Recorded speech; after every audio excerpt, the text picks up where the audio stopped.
Good morning and welcome to another conversation with Mose. And as always, I pray life is treating you well wherever you are in the world and that you're one day closer to your dreams and prayers coming true. Today, I'm not going to do a poem. Normally, I would have a poem for you guys to lead into the podcast, but honestly, I couldn't find anything that I felt was appropriate, not even in my own catalog. And I'm sure if I dug a little deeper, I probably could have found something, but I decided to go a different direction today. I got to the microphone and there was something I wanted to talk about, but something in my spirit told me to talk about something different. And this particular subject matter is called the grieving process. And I'm inspired by a family member and someone close that is going through a process of grieving. And that's all I'm going to say about that. And they'll know who they are, hopefully. But anyway, I wanted to talk about my grieving process and the moments that I've gone through that were literally life-changing and painful. And some of it I've already shared with you. And it's, in past podcasts. But to be honest with you, I'm really concerned about my future in terms of processing different things. And what I mean by that is I'm older now. And a lot of the tragedies that happened to me in my life where I lost someone were in my younger years. And now I pray every day to cover my family and people that I love, that they're protected and that they're okay. Because tomorrow isn't promised. We live our lives thinking that we have tomorrow and the next second isn't promised. And I'm very conscious of that. I'm getting better at accepting the fact that I am going to die one day, that's going to happen. That's one thing we know for sure, that we are going to die, but not living in fear about it. And not literally having anxiety about dying and having all these emotions and facing my fears when it comes to death and even the death of others. For example, the thought of losing my parents. A lot of my friends from my childhood have already lost at least one or both of their parents. And I'm blessed that I still have both my parents. They're both in their right mind. They've been married 55 years. But I have such an anxiety about getting a phone call saying something happened to one of them, especially since I live away from home and I don't get to see my parents as often as I would like, which is another anxiety. I miss my parents all the time. I miss not being able to curl up in my mother's in the bedroom and just kind of, be up under my parents. I love having breakfast with my dad. I didn't think it would be such a big deal, but when I sit and he cooks things that I don't even eat now, but I eat it because it's my dad. He cooks for my mom and he always makes me plate. And like I said, whether it's sausage and eggs and bacon, I don't eat that stuff normally, but since my dad made it, I'll cook it. I'll eat it. But I do have an anxiety about losing my parents. And I guess we all do. But like I said, I feel very blessed to have both of them still. And then also worrying about they've been together so long that how they'll be alone without each other. Same thing with my siblings and their children. God forbid something happens to one of my nieces and nephews or my great nieces and nephews. I just lost my grandmother in 2020. So I do have a lot of anxiety about death. But I'm trying to get better at just living my life in spite of that. So, which brings me to my point. We all grieve differently when it comes to death, especially if and suddenly they're gone, or suddenly there was a car accident, or suddenly we're never prepared for those moments. But when people are sick, you kind of can get prepared for it, but you never still really are prepared for death. But in my 20s and 30s, I was extremely depressed when I've lost people, different people, friends, partners, family members. I had one cousin that I was very close to. His name was Larry, and he was like a big brother to me. Our parents are very close, and he was killed. He was killed by some 17-year-olds. His brother, it was a long story, but long story short, he was basically killed gangster style. My mother called me, and my cousin that got shot like 6, 7 times. His brother also died in that same shooting. So, but he had died. My mother called me and said it was right around Thanksgiving. And my mother said that I needed to get home because he was shot. But when I got home, he had already passed away. But my mother didn't want to tell me until I got there. So it was devastating. And if I think about it too long, I'd really get upset because it was one of those things that he was very, very, very close to me. Again, he came to Atlanta several times to visit with me. And we always went to the club. Every time I go to Dayton, he always wanted to take me out. And ironically, I could have been in his apartment that day because I always spent the night with them when I would come to visit. But it was devastating to me. And I went to Dayton. I make sure I visit his gravesite. When I go home, I made a point of finding it. And he's buried actually close to my grandmother. They're in the same cemetery. And I also remember my first partner who died. He's buried in Charleston. And it was the first time I was a pallbearer at a funeral. And this was somebody that, I loved. And here I am carrying him in a casket with his friends and family. And I was 24 then. And losing my aunt in 2014, my Aunt Pam, I was in the hospital room, and it was the first time I saw someone pass away before my eyes. And I remember watching my grandmother, who was in the room with us, rubbing her feet as my aunt was drifting off to be with God. My grandmother she didn't cry, she didn't whimper, she just rubbed her feet. And I was amazed at how my grandmother was so calm and she was so at peace with it. I was just in awe of her. And I literally wanted to fall to my knees and cry. But I remember one of my aunts telling me that if I did it, she would put me out the room. The old me in my 20s would have made a scene and told her, "What are you telling me to do? My aunt just passed away. You're telling me I need to control myself." But I did, out of respect for my aunt who was passing. I did. And in hindsight, I should have did what I wanted to do because I love my Aunt Pam, and I was devastated to watch her go. And for my aunt to tell me that she was going to put me out of the room, because she didn't want me to be dramatic.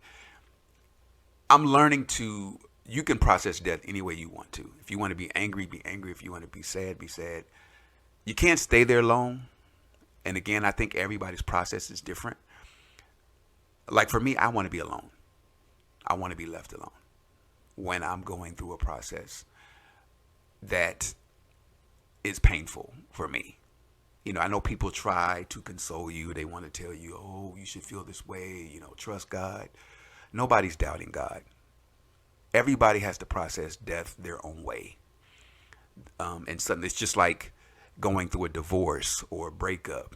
Anything that your life is changing suddenly or something is different, it's painful. It's always going to be painful. But don't listen to those people. I say listen to what your gut is telling you. If you want to be by yourself for a minute, be by yourself. And I'm not speaking of being a reclusive person or being isolated. That's not what I mean. I mean just like really processing this emptiness that you feel. Because I know that emptiness so well. I mean, I hate that. I mean, I've written so much poetry about death and its effect on me, that the one thing I know how to do that I'm not proud of is I know how to be by myself. I know how to be alone because I've dealt with so many things alone that sharing my pain with someone is challenging for me.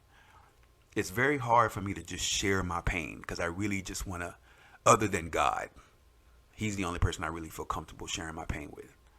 I can cry like I want to. I can scream. I can holler. I can cuss. And he helps me through that process.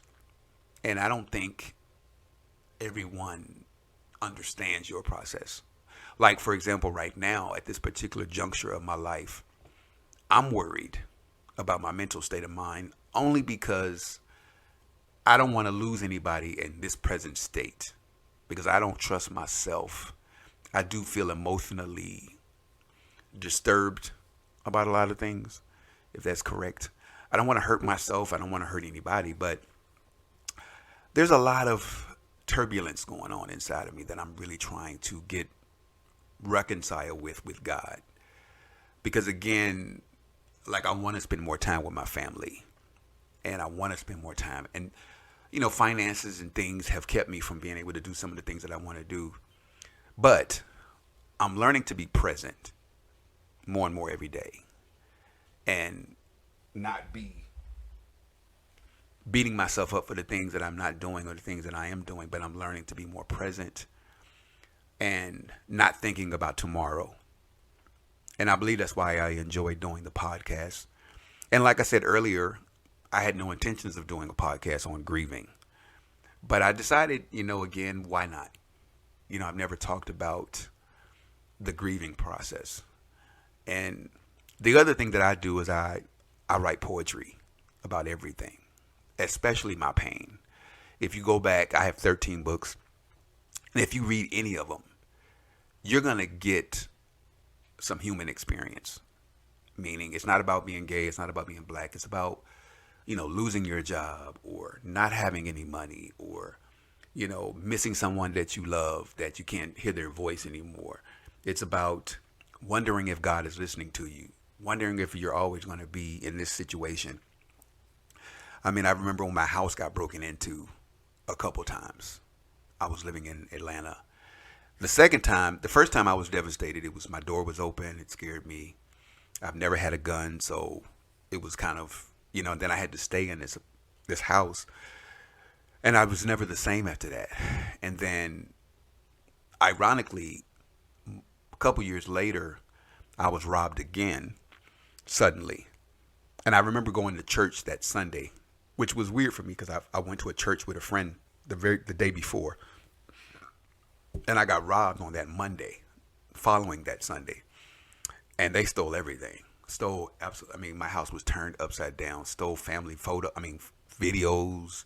They stole everything electronic that wasn't nailed down. They were looking for guns, and I really didn't have any televisions for them to really steal, but they really ransacked my house. And I was never the same after that. And ironically, nobody came over to see how I was doing. Nobody checked on me. I couldn't afford to fix my window. So I had to get some plywood because they had busted out the glass, and I had to put plywood on my window until I got paid because my insurance really didn't cover it. And my burglar alarm system was off at the time. And I was going through some financial changes, so it was just bad timing. And it was, like I said, I had to put some plywood. So I slept downstairs for a couple weeks watching this window, hoping nobody crawled in it again. But I remember my neighbor at the time, he was 85, Mr. Usher, who's long since passed away. He offered to loan me one of his guns. He's a really nice man, next door to me. He was like, "Oh, young man, you can use one of my guns if you need it." And I appreciated him offering that, but I told him no. And then I remember him coming over. He took me to Lowe's. I didn't have a car at the time. He took me to get some parts. I finally got some money to fix the window. And this 85-year-old man early in the morning came over to help me fix my window. He literally helped me put the screen in, the glass, the whole nine. And I remember him being in his wheelchair, and he just kind of wheeled. He was real close to me, and like I said, he helped me put it in, and he was telling me what to do. And in hindsight, I can't believe that. I didn't have any of my friends come over to help me fix that. And that was a devastating time for me. Living in that house, feeling violated, I was truly grieving during that time. And it's not the same as dying, but it was a grieving process. My house was not my home anymore. It didn't feel like home anymore. And Even though I found out who stole, it was my neighbor, my other neighbor who had broken into my house, her sons. Long story, but I was never the same after that. And my friends, I just kind of distanced myself from people because nobody helped me. I had this 85-year-old neighbor helping me regain my dignity in my home. He even offered me his gun to protect myself. And I didn't even have a dog back then. And I had to live in that house, and I knew then I was going to move at some point. I did feel better eventually, but my point in saying that you have to surround yourself with people that help you through your pain. I get people, they say, hurt people hurt people. That's BS. If people are consciously hurting you, then distance yourself. Nobody told me. If they don't seem like they care, they don't. Look at the red flags. We always looking at red flags in our relationships with partners and romantically. But we don't look at family members and friends. What about those red flags? People that really just don't give a damn. Whether you live or die or check, they rather wait till after you get through it than call and check on you. No, don't fool with those people. I mean, even if it's a family member, you can love people from a distance. But your well-being, your peace of mind mean everything. And like I said, I had water damage. I had so many different incidences that happened in that house. I loved my house, though. I loved my memories in that house. But going through a process of pain, any pain, is devastating for anybody. But what I've also learned is that everybody doesn't process pain the same way. Some people are suicidal. Some people do want to end their life. And I can honestly, the only time I felt that way was, and this is probably actually the first time I ever said this out loud, but when I was in my 20s, during the AIDS and HIV era, when there was no real cure, when people were dying, I was really depressed. And after losing my partner, my first partner, I was actually trying to catch it. I know that sounds crazy, but I kind of felt like if I'm going to kill myself, I'd rather it just happen naturally. That way I was off the hook. And that's how depressed I got. I was really going through a phase where I'm not going to die alone. And I was almost consciously trying to catch it, and I never did. I mean, it's just by the grace of God that I never caught HIV or AIDS at any point in my life. I've never even had a sexual transmitted disease, but I was very self-destructive. I drank liquor like I drank all the time. I quit jobs. I would disappear on people. And then I think I was hanging out with the wrong people too. I think I didn't care. I was really going through a period, and I know that's what I do when I'm grieving. I just don't care. It's mixed with anger and bitterness. But I'm learning that self-destructive behavior doesn't help. I learned that a long time ago. It doesn't help at all. You have to talk to somebody and find somebody to talk to that, even if they don't understand what you're going through, at least get it out. Because I can talk about it in my podcast. I can talk about it in my poetry. And it's even writing my screenplay. I've been able to put a lot of without giving away the story, a lot of my pain I've been able to manifest in my script. That's why I'm so overprotective of this story, because it's a story that I want to tell. And if it's the last thing I do, I want to make this movie happen. I want to sit in a theater and see this movie on the screen, because my pain is real to me. I mean, honestly, I do not know how I've made it this far in my life. I mean, I can look back and see things clearly, just devastating pain, and honestly, when I first moved to Oklahoma, my mother was sick. She was having some stomach issues. She's a stomach cancer survivor, but she was having some repercussions. It wasn't cancer, but she was having some digestive issues. And I had to FaceTime her from here, and she was in the hospital. And she had tubes, and she was crying, and she just wanted to see me, and I wanted to see her. But I've never seen my parents in the hospital. Like, never. My sister and brother, God bless them, they've seen my parents. They visited them in the hospital. And my dad fell last year and hurt his knee. And I FaceTimed him in the hospital. I've never seen my parents laid up or in a hospital bed. That's just, and to watch them via FaceTime and not crumble or cry, it's really challenging for me.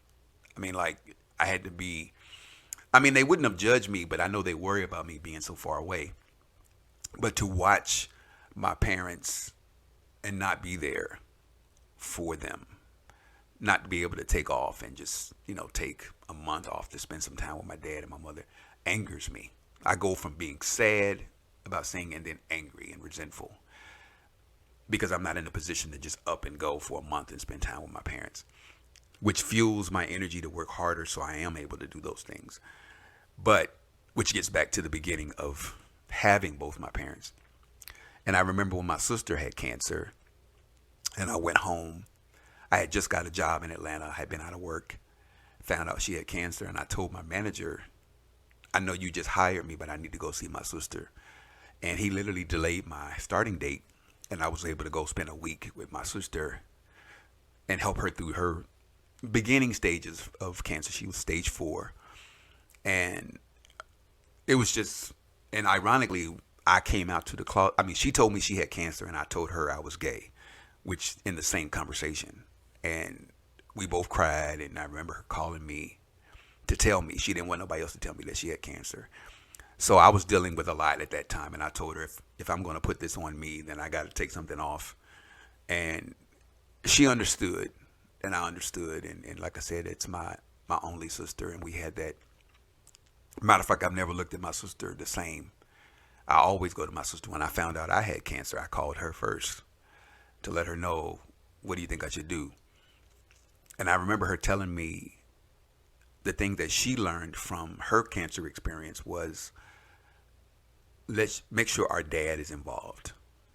Don't close him out. And she said he felt like my mom and her kind of took it on, and they kind of closed him out of that whole experience. He wanted to help and at least feel like he was being supportive and participating. And it was something my mother and sister were kind of bonding over. But she said to make sure, let him in, don't close him out, and let him feel like he's a part of the process, which I appreciate her telling me. And he did. When I had cancer, my parents came, like I said before, they came to Georgia, and they went into autopilot, and they were there like doing everything for me. Just on top of it. They were there when I when I came out of my surgery. And I got to admit, I love my parents. My mother and father, sometimes they drive me absolutely insane, but I know they love me though. I've never questioned that. Well, when I was a kid, I thought my father didn't like me very much, but I always knew that he loved me. But that was my own little boy ego talking.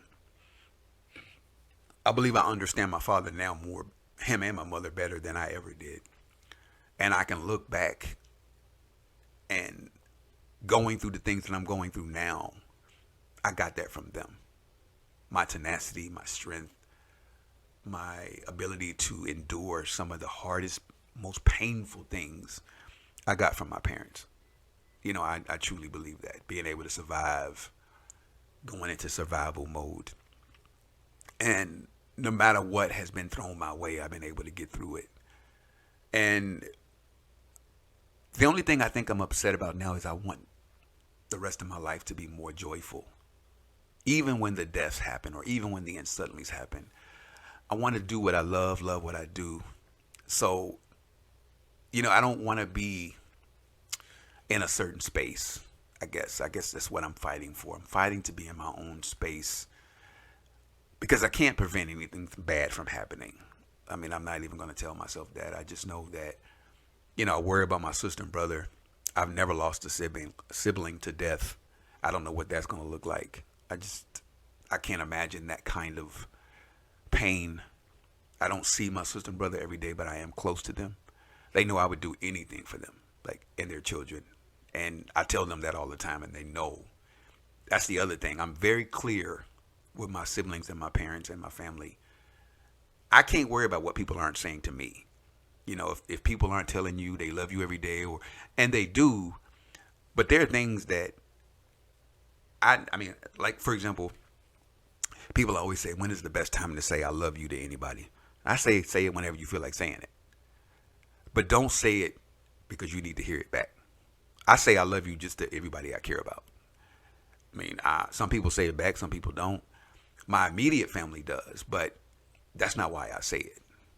I say it to my godson. I believe in saying I love you. I care about you. I appreciate you. Congratulations. Good job. Because I want them, the one thing I know for sure is I want them to, I've been able to hang on to memories of conversations because those are the things that got me through. And I say things specifically because I want them to remember if and when they lose me and I'm not here, I want them to hear my voice. What would Junie say? What would Mo say to me? I want them to know I love you. I believe in you because I want that to be implanted in their minds that, you're better than that. If my brother and sister want to leave the country with a little bit of money, I may leave them just because they need a break from their job to grieve not having their brother anymore. Then I want them to be able to do that. I feel like what makes me angry sometimes that I feel like black people don't really get to process death like normal people. I don't think we've ever been able to process death. We don't really, they say if it's not your immediate family member, you can't take off work and bereave because you get 3 days off and then you got to go back to work. I think people need more time to process it. I don't know how some people do it. You lose a child, you got to go back to work. Whether it's leukemia or miscarriage, that's not something you get over right away. Some people never get over that stuff. And never. And I can't imagine what that feels like. And I think there is no timeline on grief.